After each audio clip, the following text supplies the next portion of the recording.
So good morning everyone to our 10th class in Financial Data Science, our bachelor's introduction at the KIT with regard to understanding or introducing you to the science and art of financial data.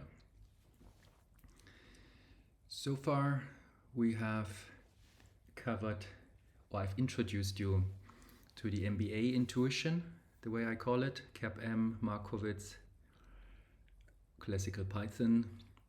Then we moved on to more engineering type topics, estimating, models, filtering, latent states like volatility, using the expectation maximization algorithm. We used practically the Kalman filter in combination with MLE.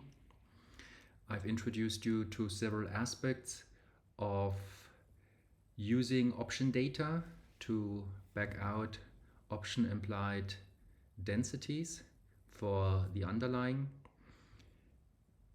computing their moments, option implied crash probabilities and the like. I've also given you an introduction into how a trader thinks about financial data, how a trader thinks about option pricing. And in your problem set so far, you've done, using Python, a strategic Markowitz allocation. You've done a filtering of volatility using the Kalman filter to compute the valued risk and expected shortfall of a portfolio. You've computed Bakshi option implied skewness using a rather big option data set. You've also computed already long-short portfolios based on option implied predictive signals. So you kind of see you've come a long way so far in the course, and thank you for sticking to it and for working so hard. Also my thanks to the tutors who do an amazing job.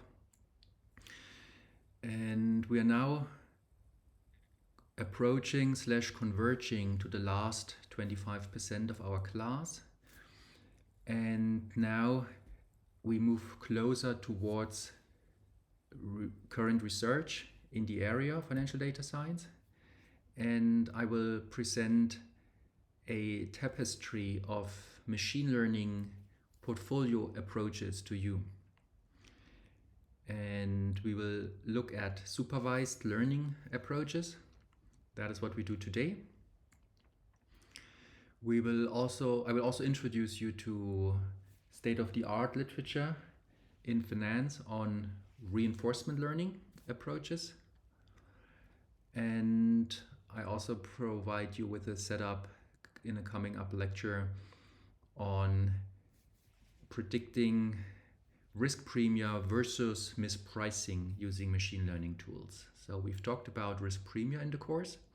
We've talked about it's an equilibrium concept related to aggregate risk, undiversifiable risk for the marginal investor. And we will also talk about mispricing, because if you can predict the return of an asset, it could either come from this equilibrium channel of a premium, or it could be the outcome of mispricing. And we want to see how that is accomplished in the current literature. Now, when I say current literature, then you can think about that the top hedge funds in the world are doing exactly what's provided in these research papers. Good. So the milestone, it would be milestone 12, can be summarized under the buzzword of machine learning portfolios. So I provide you today with 2 current research papers that innovated the financial literature in terms of relying on state-of-the-art machine learning approaches. And second, I will also provide you with my own critical assessment of the empirical performance. So if you go to the research papers, you will know that they are written in a different way, slightly different way relative to the way I present. That has to do with the fact that I try to be here the referee and be your referee in a sense, since I want to highlight for you what, based on my experience, is evidence for continuing research in that way, what is evidence for something needs to change in terms of different metrics, and I also give you my interpretation of the results, which are not necessarily the interpretation of the authors of the paper. Although I need to say these are the top papers at that time that got published. So these are really the top. Yet I try for the new generation of applicants and researchers, which you are, to really pinpoint towards what I think is a sign of further improvements and the like. So let's get started.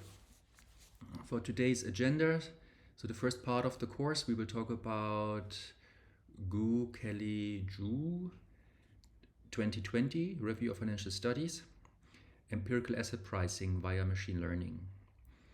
And in the second part of today's course, we are talking about Bali and co-authors, 2023, Review of Financial Studies, with the title Option Return Predictability with Machine Learning and Big Data. So historically, Gu, Kelly, Zhu have been the first who brought machine learning approaches to empirical finance, applying that to the study of expected returns of equity. And then Bali and co-authors 3 years later have applied the same research setup and methodologies towards a different data set, which are here option returns. To be precise, it's delta hedged option returns. Now that's very interesting for us, as we've started our course with prediction of equity returns. I've shown you ensemble regressions at the very beginning of class. We then moved on to options and delta hedged option returns last class.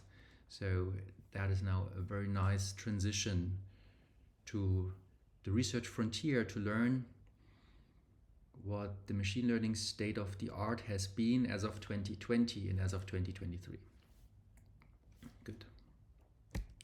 So we start with the Gu, Kelly, Zhu paper. And the agenda of my presentation today would be, I first talk about the data that they are using. Then I talk about the learning algorithms, all in a nutshell. Meaning I do not offer here a course in machine learning. There are other courses at KIT that you can take or at some online platform.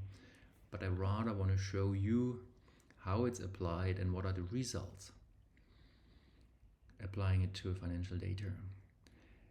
And I will also critically assess the empirical findings. Yeah? Keep in mind, as you have gone through our course, you are eligible to take a research module that we offer next semester on the bachelor's level.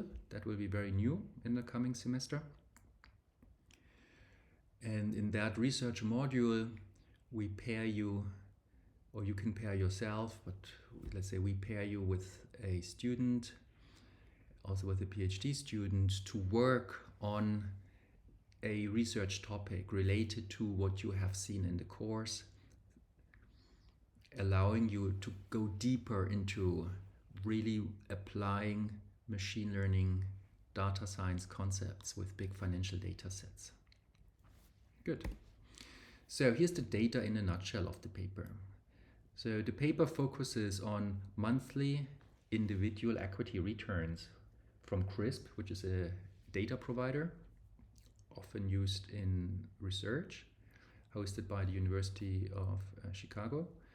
And it covers equity returns for all listed firms on the NYSE, that's the New York Stock Exchange, or the MX Exchange, or the NASDAQ Exchange.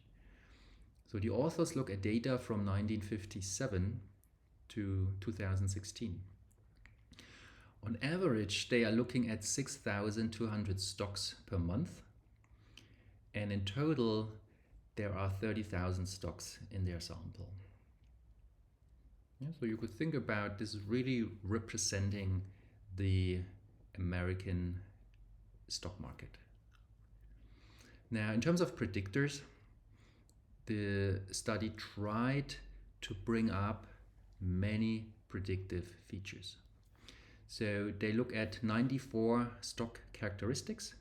So you should think about these are characteristics of the stock, something like the bid-ask spread, the volume, liquidity, past return, maximum return, momentum, Farmer-French factors. We talked about Farmer-French in our MBA intuition part. Yeah, so every stock will have a characteristic with regard to a size, value, momentum, and you name it. So in total, 94 characteristics for each of the stocks. Now, these characteristics then also get interacted with 8 aggregate variables, like the dividend yield. We also talked about the dividend yield. We've seen it's a predictor for equity returns. We've covered the Gordon growth model and saw how the dividend yield is a natural predictor of the equity premium. Yeah? So this is one example of aggregate variables. They use others. They also use 74 industry dummies. So these are 0-1 coded variables that are 1 if a firm is in a specific industry. And because of this interaction, kind of 94 times 8 plus 74, it results in roughly 900 what I call baseline signals, kind of 900 predictors in every month for every stock. Now, here's how the learning works in a nutshell. So the authors are using state-of-the-art, off-the-shelf machine learning techniques as of 2020. So the working paper came out maybe in 2018. So you kind of see it's roughly 10 years ago. So these are not the most state-of-the-art methods as of today, but by the time it was written the first time, it contained approaches that were state-of-the-art and still today are state-of-the-art. But you will see these are not really optimized methods. But it's a tapestry for capturing like linear models, nonlinear models, these reinforcement trees. I'm so sorry. Random forests, neural networks, and the like. So everything's kind of there. Good. Now, what the authors are after is the expectation as of time t for the return of an asset I that gets realized in t plus 1. So in our course notation, this would be the mu t, which they try to capture in the data. Yeah? So the one step ahead return, since it's a monthly frequency de-analysis, it's the 1 month ahead return. We already saw in the class, it's difficult to predict these returns. There's a lot of innovations in realized returns that we cannot predict at all. So here the exercise was to see how well do machine learning methods do. And for the learning, they are learning parametric models. So G is a parametric function which will change with the respective machine learning model at hand. And each of these machine learning methods depends on a few parameters, theta, and they also depend on predictors, ZIT. So I stands for the underlying stock return, and T is the time period when the feature Z is observed. So you see, as of time T, you observe ZIT, assuming you know the parameter theta and the mapping G, you can compute your expected returns. So we will see how they do the learning. but we have seen in our class already how learning is done for parametric models, so there will not be a big surprise in that paper. Let's have a look how the timing works here. Now the training set, TR, is from, I need to say, the initial training set, as they use a rolling window. So let's just see at the first kind of point in time when the model is trained, they are using the monthly return data from 57 up to 1974. So these are 18 years of data times 12 because it's monthly. So you see there are not too many data points in terms of the time series dimension. Now 12 times 18 is like 220, something like that, which is not a lot for estimating highly parameterized models G, which already gives you now the intuition why the G doesn't have an I index, for example, because the learning here relies on observing on average these 6,000 stock returns per month, and therefore although the time series is only, let's approximately say 200 data points, you then multiply these 200 data points by 6,000 stock returns, which you observe in the cross section. So 6,000 times 200 is a bigger number now, much bigger, which is now much better able to identify the underlying parameters theta.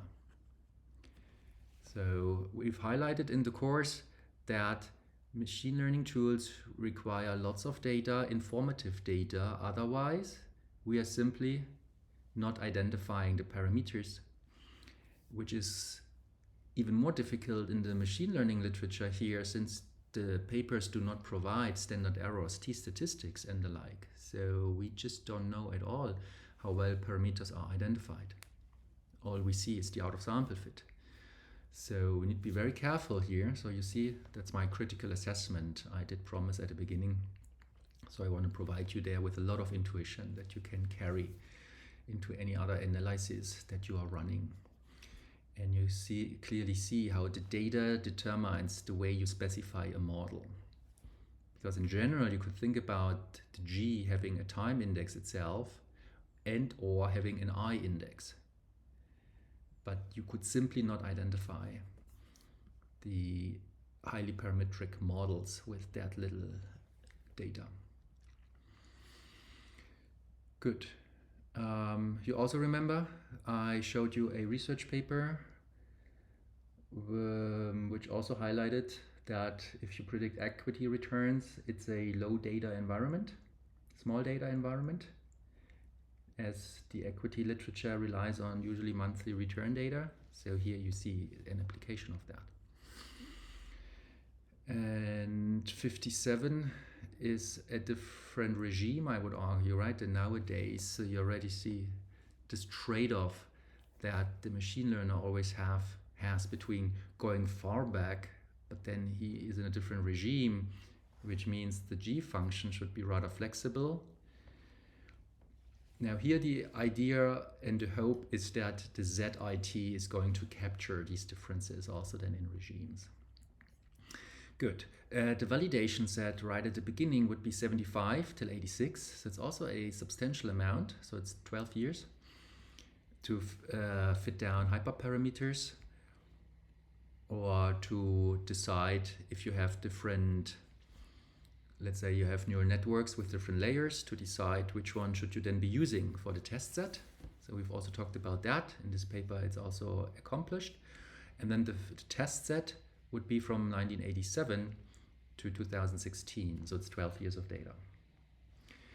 Now the model G, based on realized return, gets retrained once every year starting in 87. So that is going to increase the training set always by 1 year. So the second time you run the training would be till 75. Validation would then be till 87, starting in 76. And then you would test your data or your predictions G for 1 year. So for 12 realizations, since you use monthly returns. That's the timing of the learning that they are running.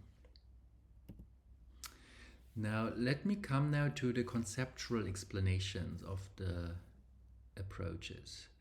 Now within the paper itself there are very few formulas. The models are named by their name. What I'm providing you here is a kind of high-level summary with equations on what the respective model looks like, which they are estimating.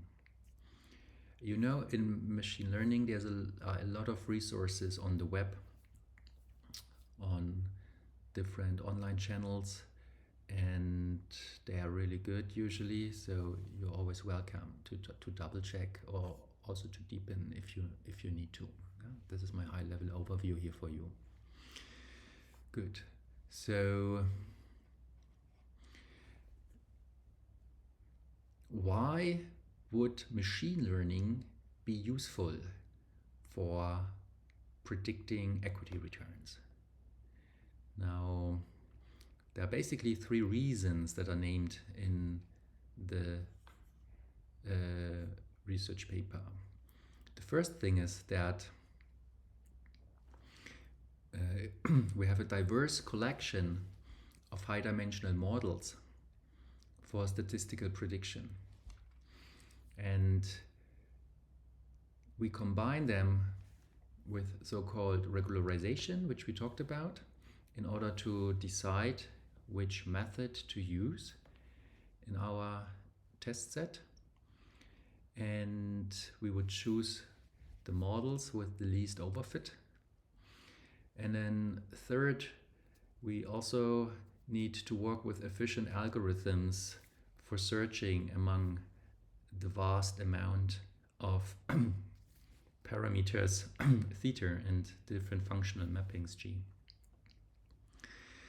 And machine learning has been kind of developed to address these 3 points: high dimensionality in the models, regularize to overcome overfitting, and efficient search algorithms to learn the parameters. So let's have a look here. Now, in the approach of the goal of the paper is to predict returns. So the target variable in that notation here would be the return next month. This is the Y, which consists of 2 components. One is here what's called the functional mapping. The functional relationship could be potentially complex, not complex in terms of real versus complex, but could be highly nonlinear and dependent on predictive features X. I call it predictive feature here because the X will be observed in T, and we make a prediction to explain Y in T plus 1. F needs to be known, so it will be either then a neural network, a linear regression, a random forest, regression trees, these type of things. And then we have epsilon, the prediction error. And we know already from our course so far that epsilon has a large variance in equity return data, which already tells us intuitively, even though we have complicated models for F, the majority of variations in Y are driven by unpredictable epsilons, by new information that we cannot predict, which also F will not be able to capture. So keep that already in mind, and I show you empirical results, of course, coming up. Good. So what about regularization? Now, in order to overcome overfitting, there have been methods developed which you could think about are like classical statistical approaches for learning plus a penalty term. And the penalty term is going to penalize for making models too big.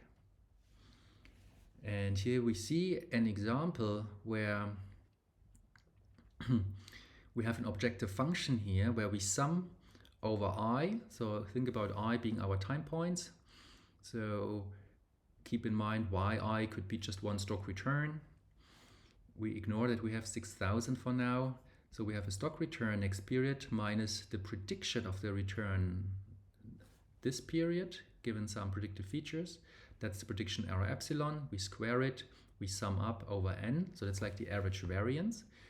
So the objective is find the f, which is minimizing the unpredictable variance. And now you see the regularization term here is lambda times rf. So r is the regularization term. It's a penalty function basically applied to f. We will see examples how it looks like, and then we have a hyperparameter lambda in front of it. So lambda being 0 means we do not have regularization. As lambda goes towards infinity, you see that the minimization of the variance has nearly no impact anymore in finding f. It would just be based on the regularization. So the regularization adds an additional trade-off to the objective function, which says don't just focus on minimizing the training set variance of the prediction error, since we know with f being highly parametric that can easily be set to 0 anyways, but we also want a penalty term to penalize if the function f is too complex, too complicated, because we know that will lead to overfitting. Good. In terms of efficient algorithms, in the last 2-3 decades of the machine learning research, there have been algorithms developed that efficiently find solutions f that minimize these regularized objective functions. Now, the methods are either heuristic methods or most of the time gradient-based optimization techniques. So we've come across that as well when we've been maximizing the likelihood of the data, or we minimized the prediction error variance. And we've seen there the way the optimization works is visualize the objective function as a function of the parameters, which are here represented by the f, the functional mapping itself. And then usually you are going downhill, finding parameters that are minimizing the objective function further. And for that you need gradient information, because you need to know at a specific point of your objective function, should you increase or decrease the current parameter in order to minimize the objective function. And that information comes from the gradient. Okay, so the classical approaches in the supervised learning area are random forests, gradient boosting machines, neural networks, and they are all applied in that study here as well. So now there are 3 reasons of why using machine learning has the potential of being useful when it comes to empirical asset pricing. Now, empirical asset pricing is a big term. It includes many concepts, while that paper here really is about predicting the return of stocks. But as the authors argue in the paper, that is one of the main themes of empirical asset pricing. But to be fair, you've seen in our financial data science course, there are more aspects to empirical asset pricing than predicting equity returns. Good. Now, first thing is why machine learning might be useful here, summarized by predictive power. So it's exactly what I've referred to 10 seconds ago. A key theme in empirical asset pricing is to explain why a firm A has higher average returns than a firm B. Or more in theoretical language, why 2 firms might have different expected returns. And the second core question related to that is to understand why and how the aggregate market risk premium is moving. And the authors highlight these are fundamentally predictive problems which one can study with machine learning. Now, as I promised you, critical assessment. To be fair, we've covered the CAPM, which provided a theory that the expected market premium is driven by risk aversion of them in the market times the variance of the market. Yeah? So that was an economic explanation of the premium determination. While empirically, if you want to estimate the size of the premium, you would have to, if you followed the CAPM, estimate risk aversion, estimate the variance of market return. Another approach is, that's what the authors are doing here, try to predict the market excess return over, let's say here, the next month. So if you do that empirically, you don't have a theoretical rationale of why the prediction works. On the other hand, if you think about, if you want to do a portfolio optimization with Markowitz, he assumed that expected returns, we can say risk premia, are known. And how do you find them? By running statistical predictions. And you using machine learning is one way to accomplish that. Now, the second reason that speaks for machine learning in the application is dimensionality. So the set of candidate predictors for risk premiums is big. So we've seen the authors used a big set of predictors. These are all potential predictors. We do not know which one of them are predictive. Kind of the way it fits to our class is we've seen the CAPM as a theory. It says that the market premium should be informative about an assets premium. We saw it gets extended empirically to the Farmer-French factors and then even more to the factor zoo. And you had a problem set with even option implied predictors. So you can really think about, now there are many predictors out there. Now which one shall you use? And that is something machine learning has been thriving to help us identify which of the features are really useful and which are not. So the third thing is about flexibility. So this functional form of the prediction, F in my previous slide, or the G in 2 slides before, so kind of this functional map from the feature space at time t to what our target variable t plus 1, that can be a high dimensional, complicated looking function in reality. And especially in equity return prediction, since the epsilon is driving most of the variations, it's very, very difficult to identify complex structures in the F, since the epsilon distorts the learning. So machine learning, although it has been developed for high signal to noise environments, is useful to learn the F mapping in low signal to noise environments, at least conceptually. And that's what the research paper here is after, to quantify how useful is it. Good. Now, in the coming presentation of the methods that the paper looks at, I will look at different G functions for different machine learning tools.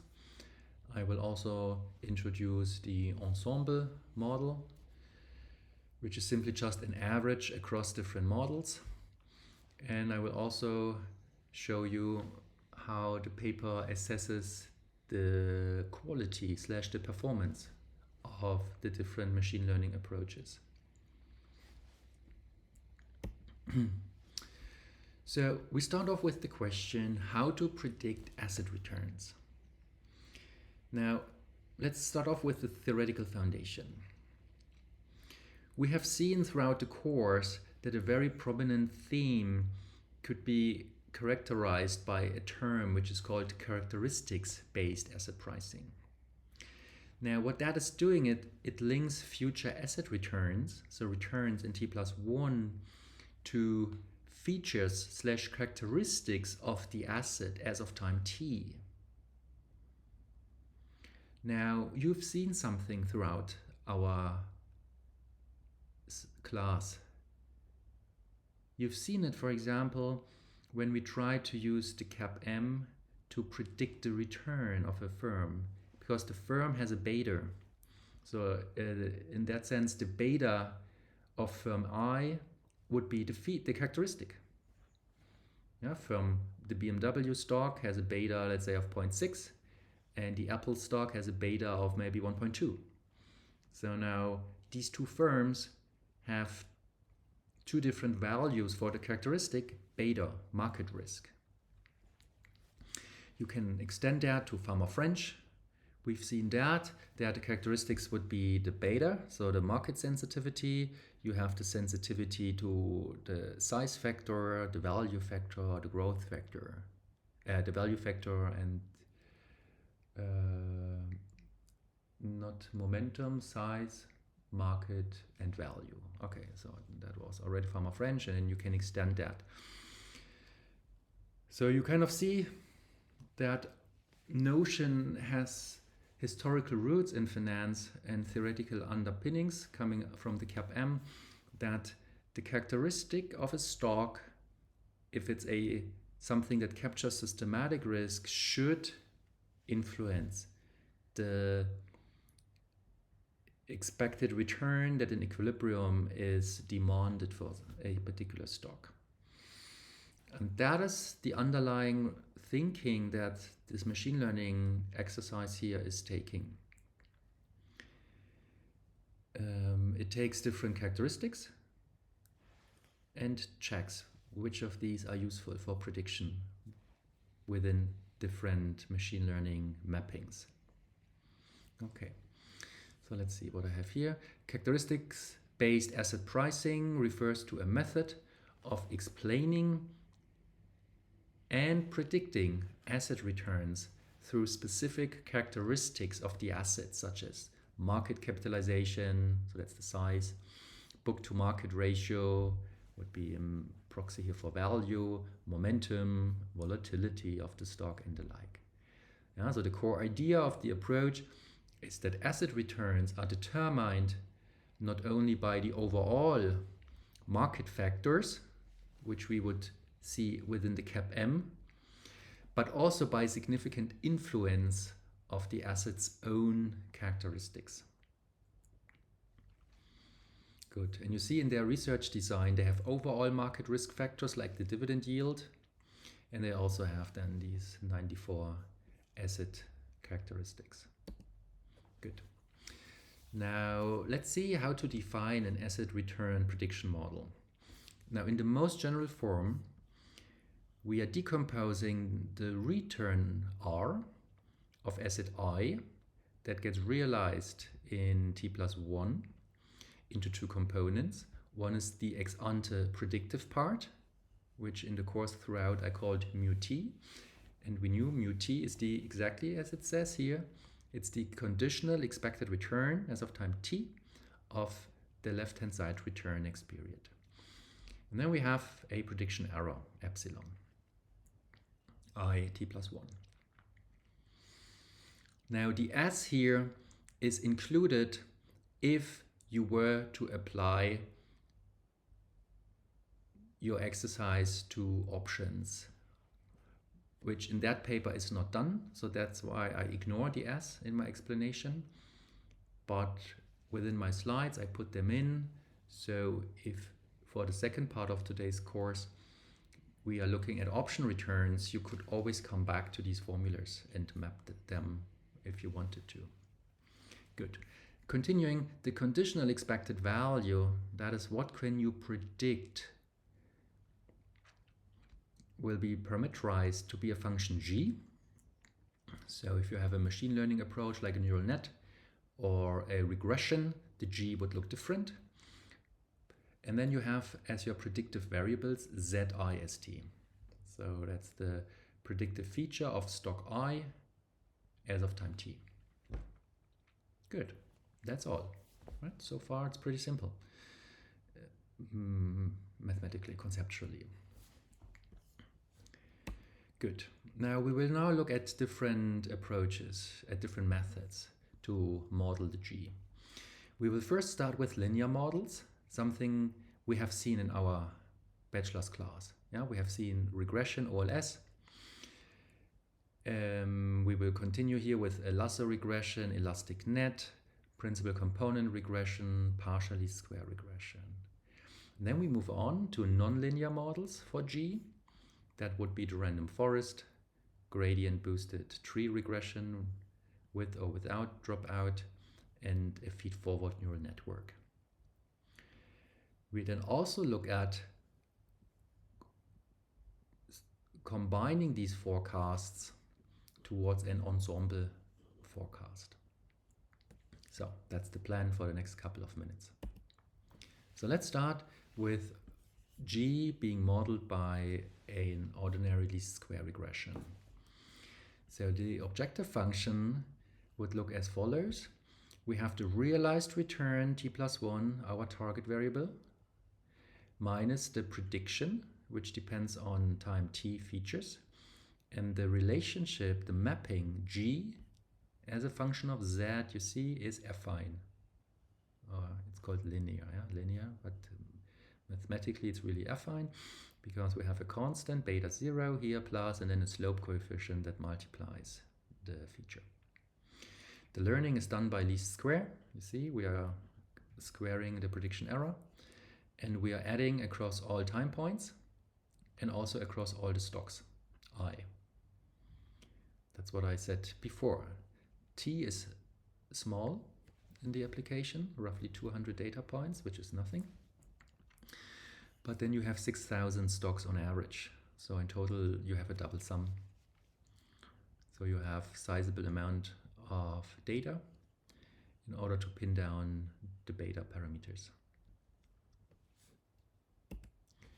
Now, let's move on if G was modeled to be a lasso regression. Now you see the objective function looks very similar here. We have the linear model.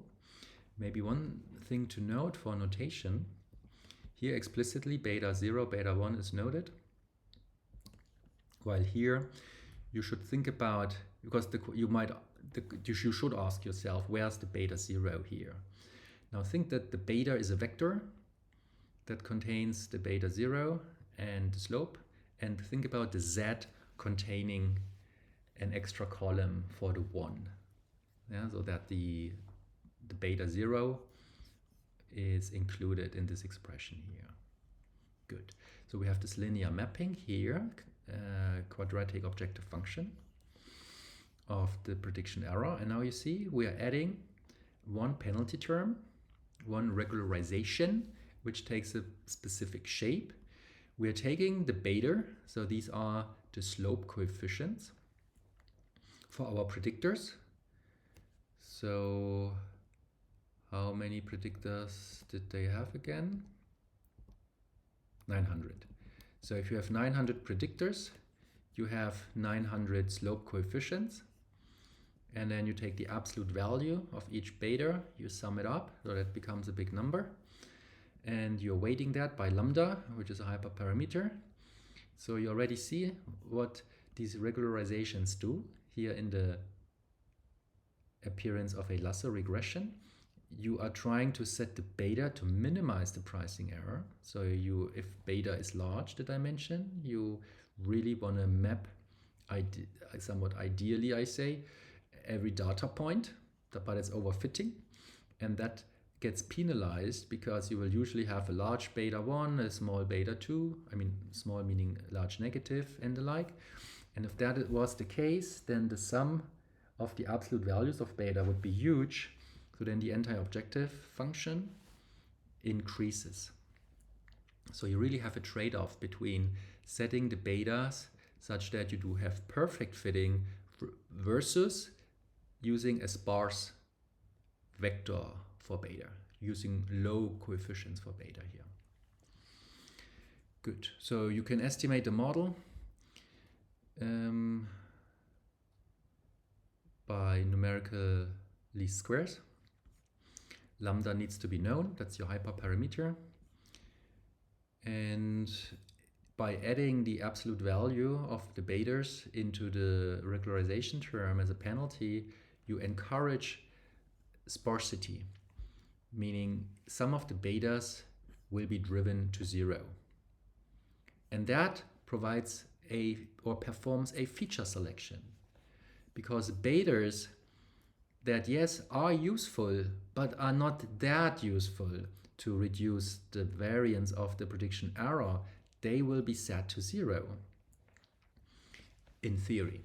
Yeah? And that way you do not have to ex ante consider which of the features are important, because according to theory, if the lambda is properly specified, the learning itself will figure out which of the betas are not, or which of the features are not that useful. And their slope coefficient beta will then be set to 0 because of that penalty term here. You can generalize the regularization term, so you can keep the penalty of what we call the L1 norm, so the absolute values of the betas. You can add a second penalty term where you are penalizing the squared betas. And you have another hyperparameter lambda 2. So the full objective function would be, again, your typical here, it's a linear model, so it's a linear regression model plus these two error terms. Now the first error term we've talked about, it's this L1 regularization from the lasso regression, and that will drive some of the beta to 0, and therefore if you consider beta to be a vector of dimension 900, you will have several zeros in that one.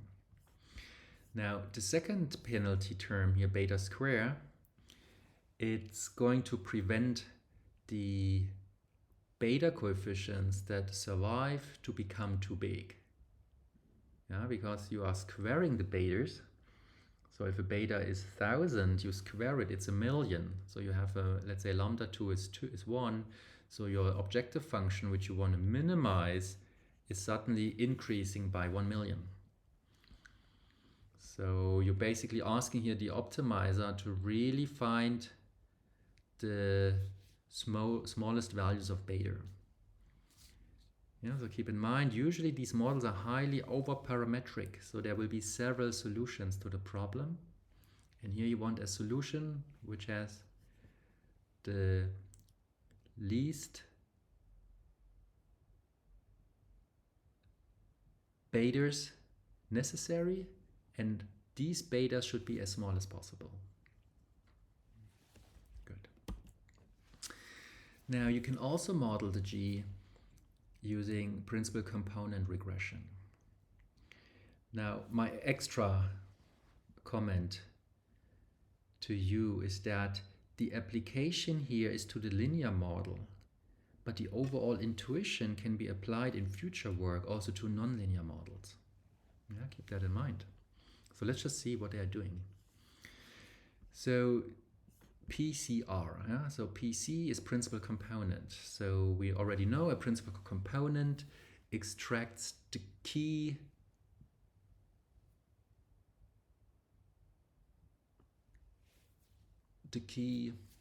driver of a multidimensional data set. So what you basically do is you take your feature matrix ZIT, so these are the 900 features for each stock and for each T. So if you put these features in across, I just want to identify this matrix term here. Now matrix, because you have a time series dimension coming from the T, and you have a dimension coming from the 6,000 stocks. Oh, I said wrong. And so T are your 200 data points. That's the time series. Then you have I being the firm, the different stocks, 6,000. And then we have the Z, these 900 features. So what we can do is we can take a feature. So let's say the market size. Then we have in each point in time T, we have the market size of 6,000 firms. And we can identify, do we really need 6,000 market size factors, or is there a low dimensional factor structure in these 6,000 market cap features? Yeah, and most likely there will be a factor structure. So we could run a PCA in the first step. This would be the step I call feature engineering. So you take your Zs across time and across the firms, you run a PCA on it, you determine how many principal components you want to keep. So that's usually done in terms of how much variance do you want to explain of that original feature matrix. Maybe that's 95%, maybe it's just 60%. Yeah, so you kind of see it's also a way of a hyperparameter, although it's not classified as a hyperparameter. That's something you would find in a footnote on how much variance they are using, although I can't remember having read that in that paper. So that will be your Z, so your new feature matrix.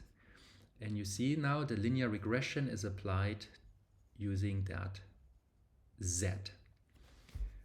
So I want to stay here a little bit, because for future research, I think that's really useful to think about. Because in that paper, it's done for this linear model, but I can clearly see how you can apply that also to nonlinear models. Because the rationale is, it could be that the features themselves are noisy. And the hope is, if you focus on PCs, you're basically subtracting off what you classify to be noise. But that classification is not based on learning. That is the shortcoming here, because we do it before we go to the learning. But if I really have noisy data, I know it's noisy, so I just know I have measurement errors in the data, then why not cut off 5% of variance in the features? Yeah, that would be the rationale here. So then your features are less noisy. Ideally, therefore, they contain the same amount of predictive information, but they are less noisy, so therefore it's easier for a small sample to identify the slope coefficients. Yeah, and you could see here the PCR is not using any regularization term, but your intuition is correct. You could just simply now also add these penalty terms in addition, which in the paper here hasn't been done. Okay, so that's a PCR, principal component regression. I think it's really intuitive to keep that in your toolbox. Now, the other thing, which is an extension, is PLS, partial least square regression. The name is kind of more complicated than the previous one, because you might ask, least square regression is known. What is a partial least square? Now, let me just tell you that the PLS models the G like the PCR does, but in addition, it also applies a principal component analysis on your target variable. So let me maybe start with the last equation here. You see here applied to predicting returns using a linear model. That's a linear model. What the PLS is doing is it also gets rid of supposedly noise in the target variable. How is that being done? You are using a PCA analysis on the response or on the target variable itself.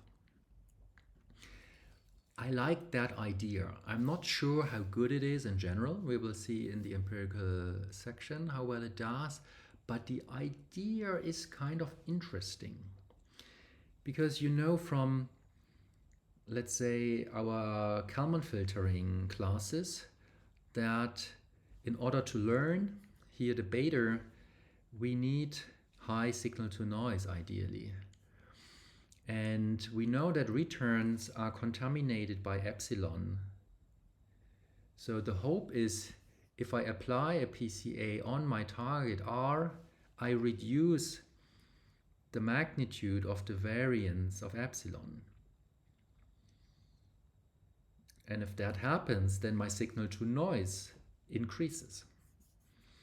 But it works with the hope that if you get rid of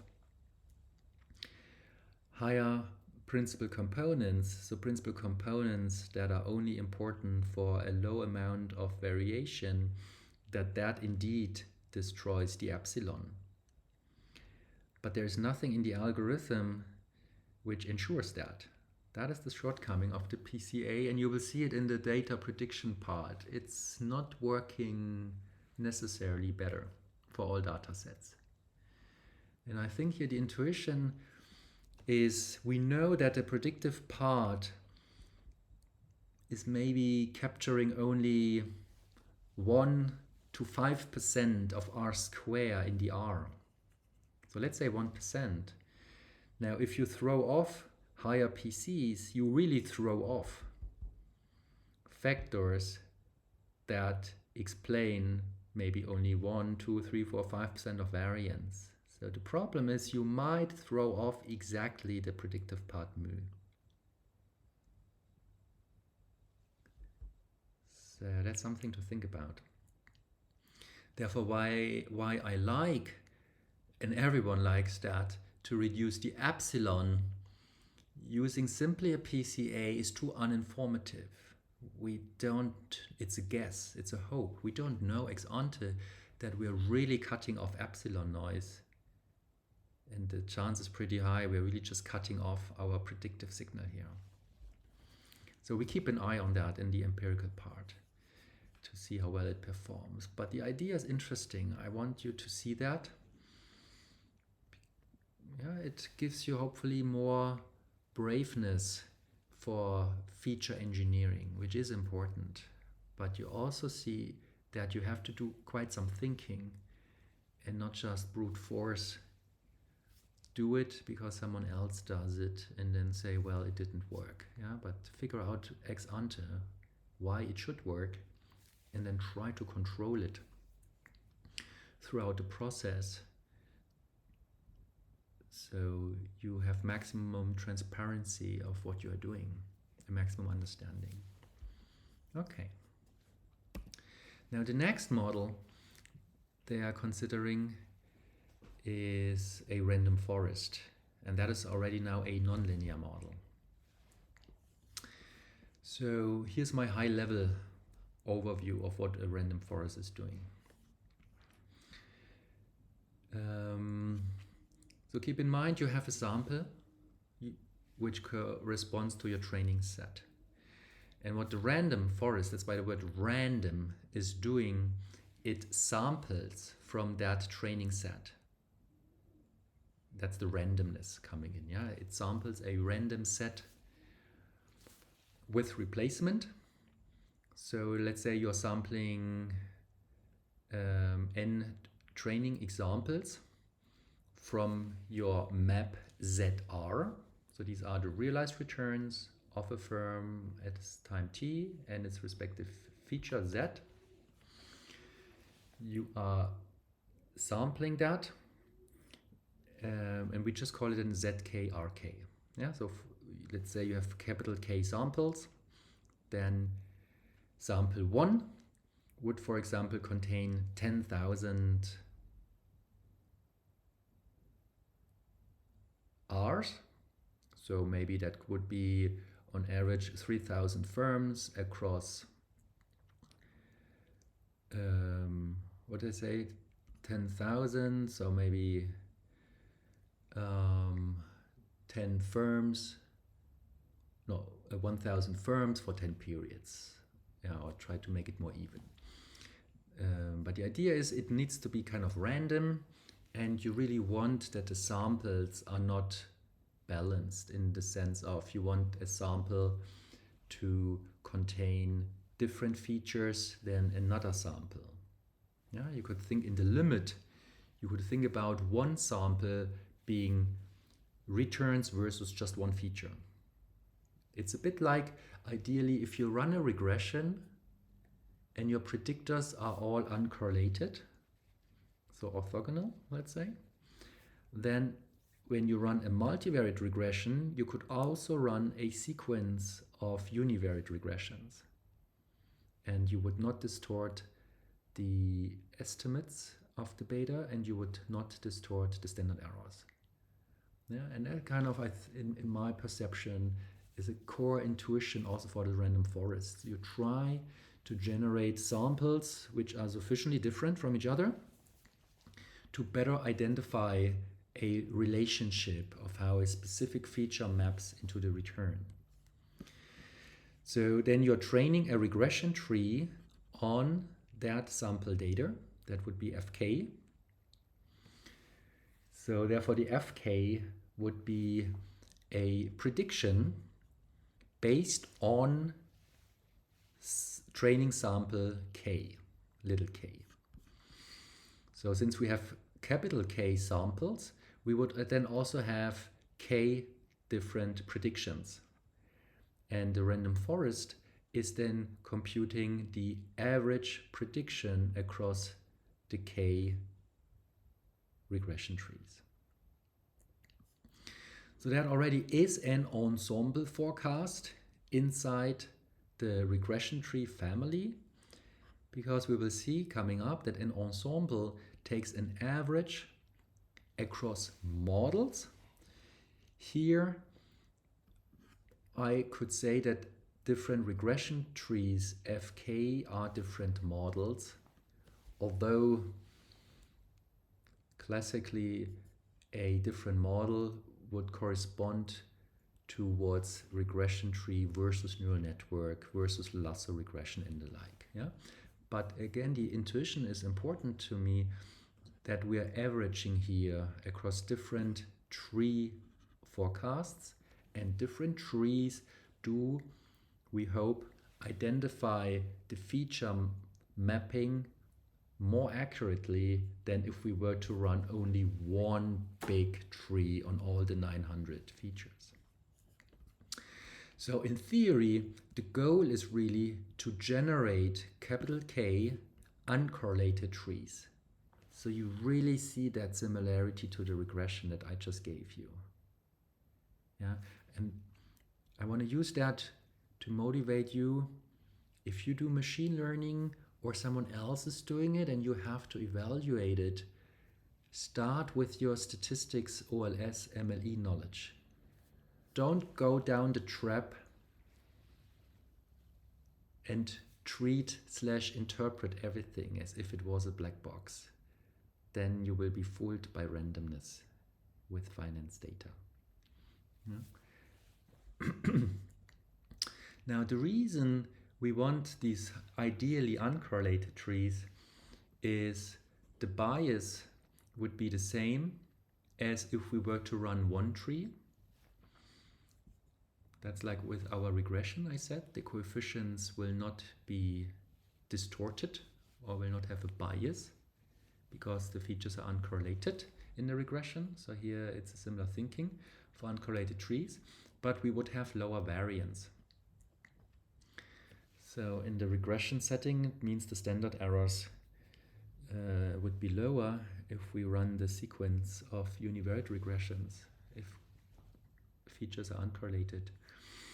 So here something similar is happening. So I gave you this little chart here. If you think about the total error of your forecast, it has two components. One is the bias squared. So that's kind of your prediction error to the power of 2. And that prediction error, you can put that close to 0 or even to 0 if just your model becomes really complicated, highly parametric.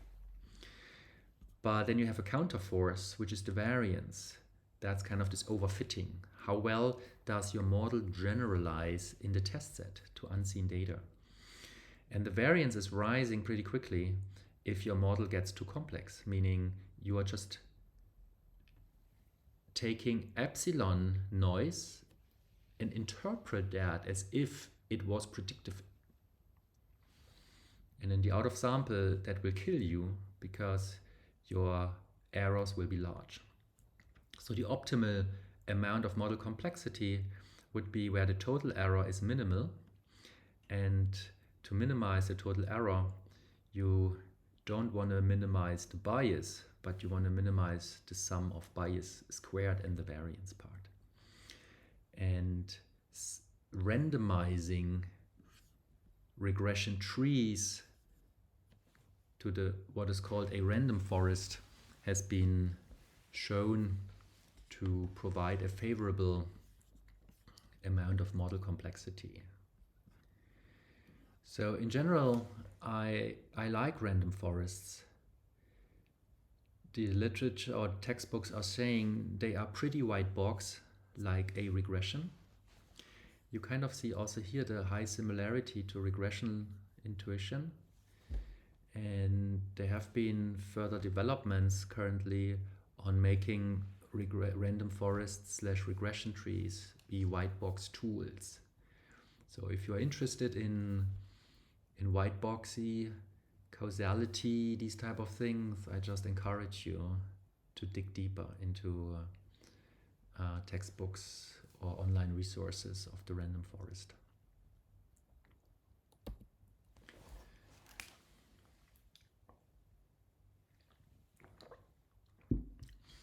Good. The next model that the authors are using is the gradient boosted regression tree with the dropout, so also called DART. So what the algorithm is doing, it adjusts the random forest, which we just talked about, in a way that a random selection, again, you see the importance of randomness here, of previously trained trees are dropped and new trees are set up to explain the forecast errors of previously trained trees. Yeah, so the idea of dropping is a way different to regularization with the same objective, to fight already inside the training set the overfitting. Because overfitting happens in machine learning approaches, and you want to make it as difficult as possible for the model to feel safe in an overfitted optimum. And if you by random drop a few trees, you really see you make it uncomfortable for the algorithm. Yeah, it has to re-optimize and maybe just drop completely a feature because the root mean squared error is not reduced sufficiently. And what I'm also adding here is that there are specifications of these boosted regression trees where, relative to the random forest previously, where you just randomly select a sample to fit, here you directly think about, like, you start with one tree and maybe one feature. You make a prediction that gives you a prediction error. And now you take a second tree and your target variable is now the prediction error. And then you use maybe another feature. You see how closely it mimics this idea of running this regression with uncorrelated / orthogonal features. And instead of running a multivariate regression, you run a sequence of univariate regressions. It's just a beautiful intuition, which is also used when developing these DART methods. For more details, I encourage you to read that up in textbooks. One can easily spend 2 classes on that, which I don't have the time for, as I'm focusing here on the financial data aspects of it. But I wanted to highlight that for you. So I also have it on the slides here, the additional intuition of these darts, that the number of trees that you drop by randomness is a regularization. And secondly, these new trees that you build focus directly on the prediction error that the previously trained trees create. I think that's also a beautiful idea. Now, there are different ways to implement that. So as the literature is relying on the classical Python data functions like TensorFlow, you just make sure you then understand, if you apply these methods, what the exact algorithm is, at least understand it on a high level. Okay, there's like one approach called binomial +1, which has a probability p drop with which a tree is dropped. Good. Now, another nonlinear model is the feed-forward neural network. We covered that in our last class.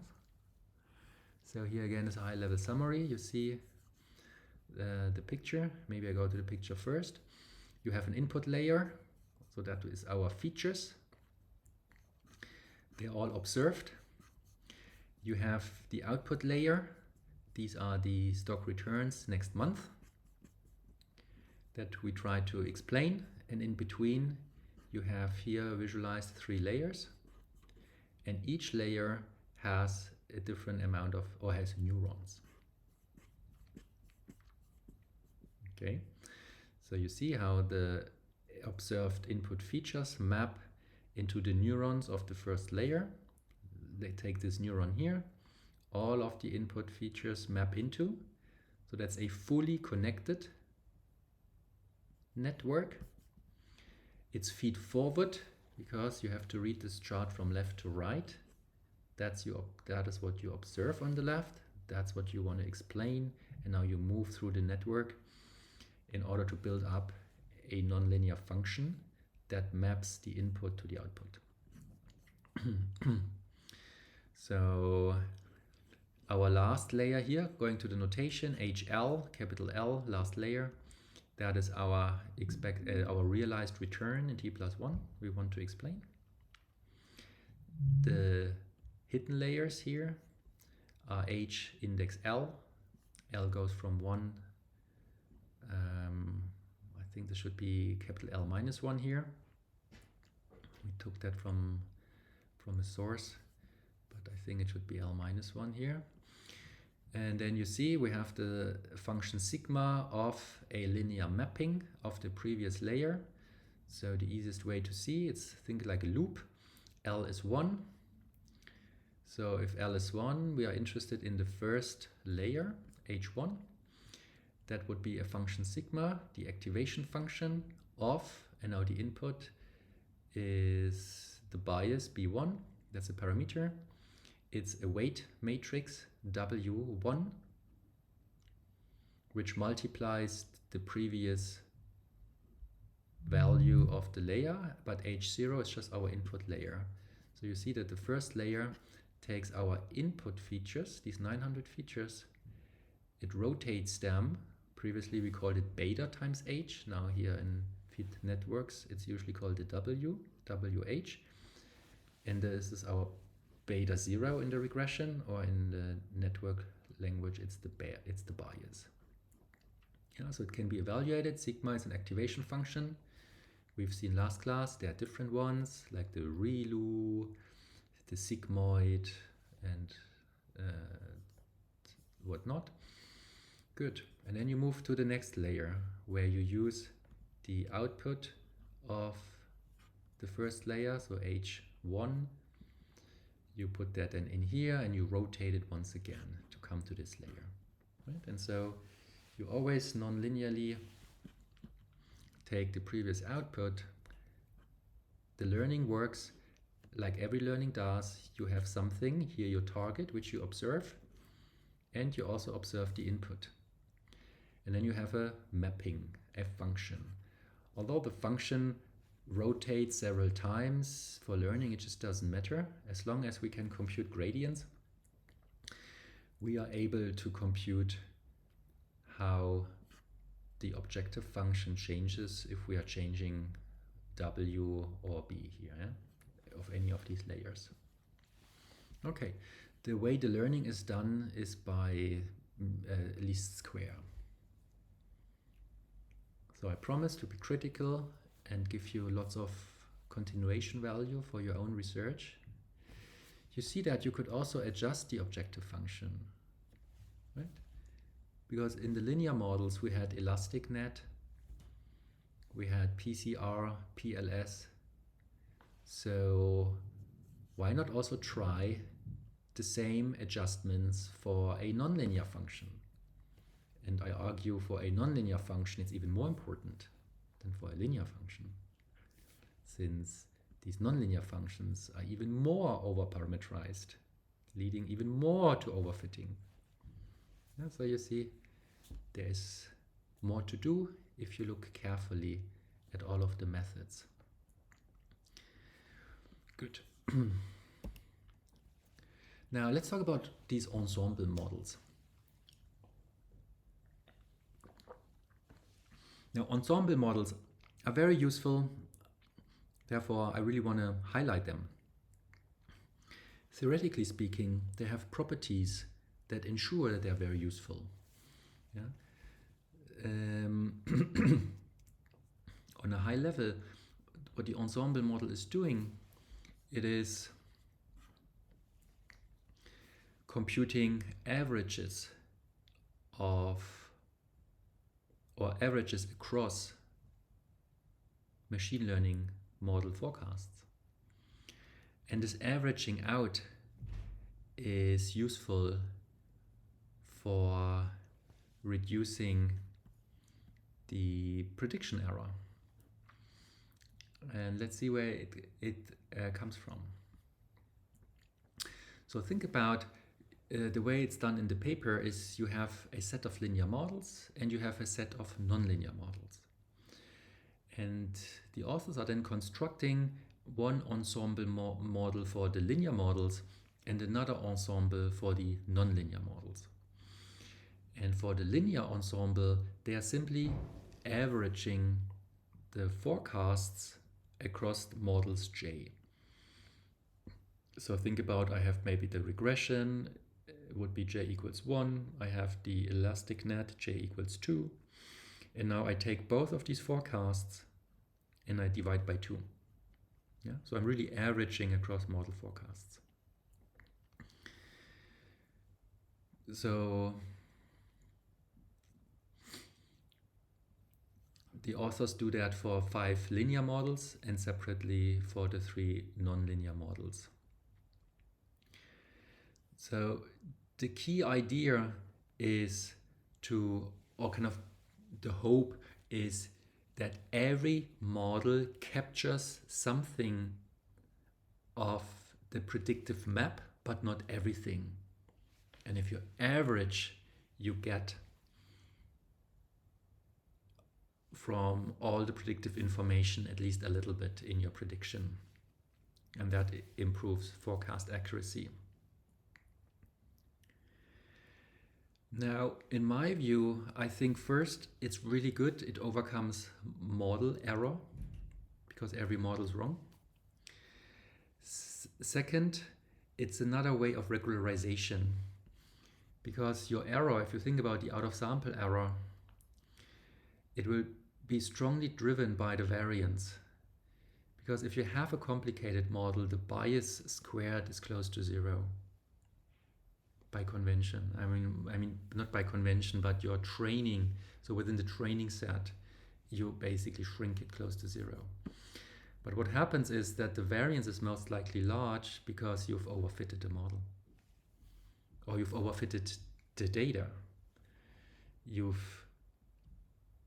identified pattern in epsilon which are really not there. And in the out of sample, you are confronting the model with unseen data, so it's again disturbed by epsilons, IID, or not even IID, but unpredictable. And then your model forecast will really not work well. So by using an ensemble, you're averaging across different forecast models. So it's again like a regularization, yeah, because you are downweighting the forecast of every model, and therefore you are making a more robust forecast. And in my intuition, the key is that the variance shrinks, and therefore your error in the test set will also shrink. So here's how the paper assesses predictive power. They are looking at a standard out of sample R² in your test set. So T3 is the test set, unseen data, neither used for learning nor for validation. And you see what it does here. It computes the realized returns in the test set across firms I minus the prediction power 2. So that is the variance explained. They divide by total variance of realized returns. Or you could say by a model which assumes zero predictability, and then 1 minus this term. Yeah? So the R² is really capturing, oh, I said model explained, that's not true. This here is this is the error. So that's the variance of the error relative to total variance. And therefore 1 minus the relative importance of the error variance gives you the model implied predictive variance explained. So R² also is the out of sample predictive power of the model.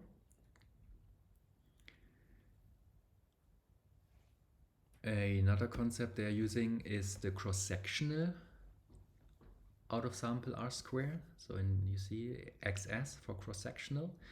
It looks very much the same, but you see here they are taking the realized return in the test set minus the average realized return. So let's see, that's the cross-sectional average of realized returns. Yeah, so in a way, let's say you have two firms, BMW and Apple. Then you take the realized return of BMW minus the average of that month between Apple and BMW. And then you do it also the Apple return minus the average of Apple and BMW. So by taking off the average across all the stock returns, you are focusing more on how well do you explain it's a bit like more the ranking of the predictions. But ranking here is not the word I want to use, but I think it boils down to it. Let's see how I phrased it here. Removing the mean ensures that the evaluation focuses on the model's relative predictive power in the cross-section. That's what I meant with the ranking. So rather than being influenced by the overall market level. Yeah, so it is said that it could be that it's very difficult to predict the overall market level, because if you take the average, we had this also in our course, so you see the power of our course. We talked about naive diversification. So if you take an average across 6,000 stocks, you are basically averaging the market portfolio here. And you're taking that one out when considering the predictive R². Because it could be that you cannot predict the overall market movements, but it could be that you can predict that Apple has a return which is 2% higher than the market, while Apple is only 1% higher. Do I say Apple? I'm sorry. They say BMW is 5% higher and Apple is 1% higher. If that was the true and your model captures that, then your model is really well able to compare or to capture this relative, what I called ranking, of the predictions. So that's what this cross-sectional R-square captures. Now, testing statistical significance. So they use the Clark-West test statistic. So let's jump into how this is computed. So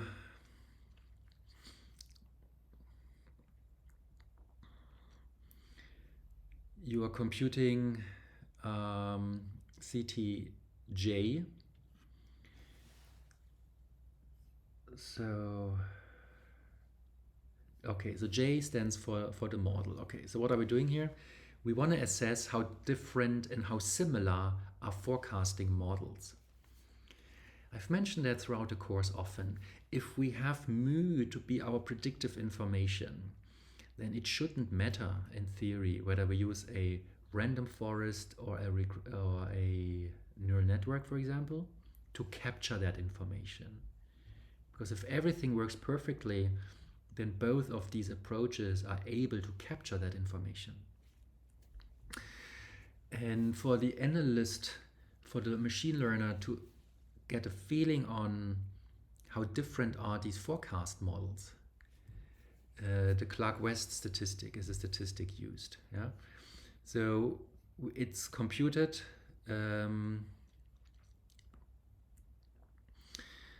Let's see here. So first we have NT3 is the number of observations in our test set. So we are using that to take an average. And we are taking here Ri square t plus 1, which is the squared prediction error of the benchmark model for asset I at time t plus 1, where this benchmark model assumes there is zero predictability. So therefore we can think, and that is why I was a bit thrown off here, that is like an E itself, that's a prediction error from a benchmark model that assumes zero predictability. While this one here is the prediction error of model J, for example, of my feed-forward neural network. And therefore you see what I'm doing here, I compare the prediction error of model J for each stock I and for each time point in my training set relative to a model with zero predictability. So that's therefore I have the squared error. It's the squared difference in the prediction errors. Now, what the CV statistic is doing, it now builds here an average. So what would the average be taken over? It would be across time, but we are doing that here already. So I tend to think there is a typo here. Let me add that. We can update that. Shape mu typo. Left hand side should be a bar CJ. Yeah.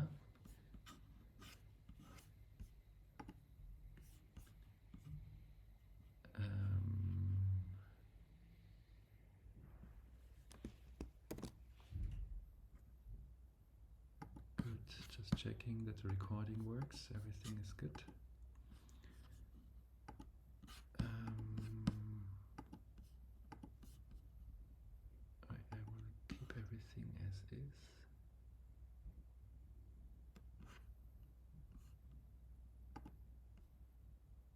Stop. No, I don't want to stop. Of course not. Just I want to continue. Okay. Okay, so I think this is a typo here. I think the mean, because that is a mean difference. Here I'm already summing across all stocks, across all times, and then I divide by n.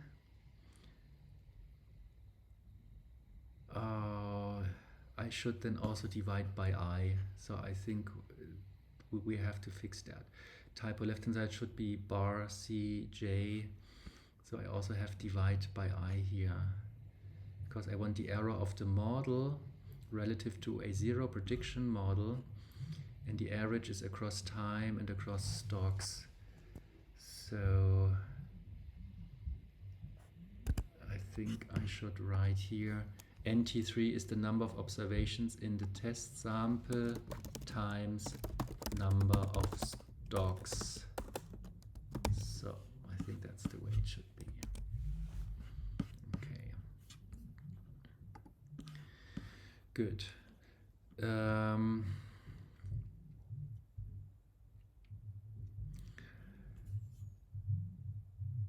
Yeah, it's difficult. It's difficult to do a, let's say, 5 equation concept into one equation. What we have to do with the error here, the squared error, it will be a time series. So when I see here New West standard error, I need a time series. So since I compute the squared errors for each point in time across all the stocks, I can create a time series, and then I compute the New West standard error of that time series. And then I compute this average spread divided by the standard error. Yeah, so it's not a t-statistic, but it smells a bit like that, because I have a mean difference divided by its volatility. Okay, anything I forgot here? Time series average that I have, New West standard error that I also have. Why New West standard errors? Because their time series will not be IID. It has high autocorrelation, heteroscedasticity, so the New West standard errors provide more robust estimates of the resulting volatility. Another method to compare forecast across models is the Diebold-Mariano test statistic. That is going to compare between 2 forecasting methods, here 1 and 2. And you see the test statistic also looks a bit similar. And there I also noticed a typo. We will also update this in our lecture slides. Let's just go what it does. Here you see it really computes the forecast error of model 1 versus model 2, while in the previous test statistic it assumed model 1 had a 0 predictive ability. But here you just take really 2 models and you are comparing the time series of the forecast error across firms. You square it, and as I said, there's a typo here because we are summing over IT, and therefore we also need to divide by number of, I think I used the trick I said previously, NT3 is the number of observations in a test set times the number of stocks. Yeah, then we are good. Then we are good.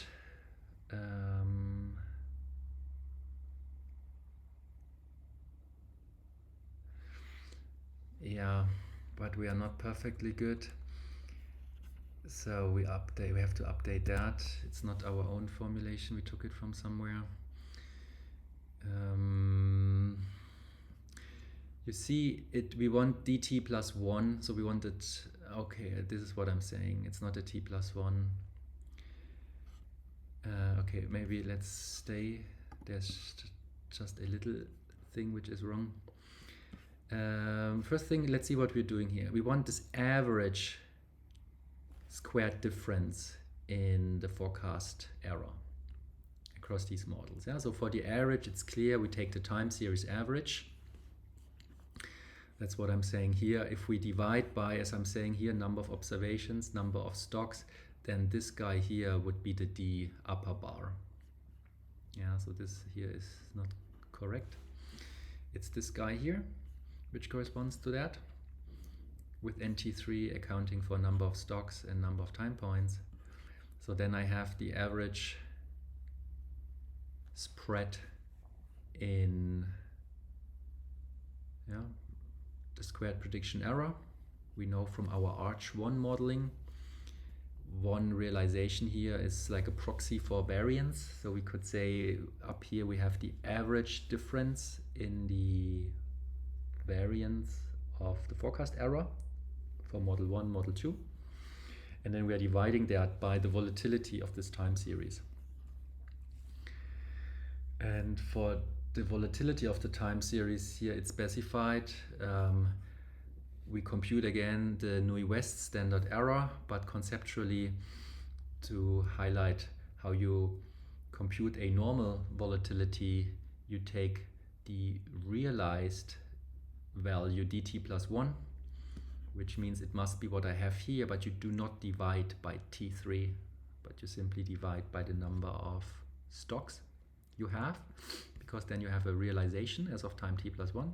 You subtract the average from it, power 2, divide by t square root, you get the volatility. And Nui-West is including autocorrelation and heteroscedasticity in this time series here. Good. There's another way to compare how well or how different the forecasting models do, and we can compute the correlation across forecast errors. So you take here the forecast error of model 1, forecast error of model 2. It's like the average. So you see you would average across the cross-section for each point in time. So then you have a time series. So you take the covariance of the time series and then you divide by the standard deviations of each time series, and that gives you a correlation. So if the correlation goes towards 1, it tells you that in that point in time, model 1 and model 2 produce the same forecast. Now, you see here that the correlation even is a time series. Now that must mean that we compute the sigma in the cross-section. Yeah, if we have 6,000 stocks, then we have 6,000 prediction errors for each model. So we can compute both volatilities and we compute the covariance across these 6,000. So that's really nice. I overlooked that at first because in the table I'm going to show the correlations are averaged across time. But you would first compute the correlation per time. So that is really interesting because you could identify times that you like to understand better, like crisis times, COVID times, or announcement days, these type of things. And there you can really check how in these, I call it regimes, how in these specific regimes you care about how the models, how similar or dissimilar the model predictions are. That is potentially interesting here. Good. I think given the time, I make a break here since we kind of covered the theory, and then I would move on and capture the empirics here, which is another animal that we have to address here, but it's very interesting. So let me have a break here.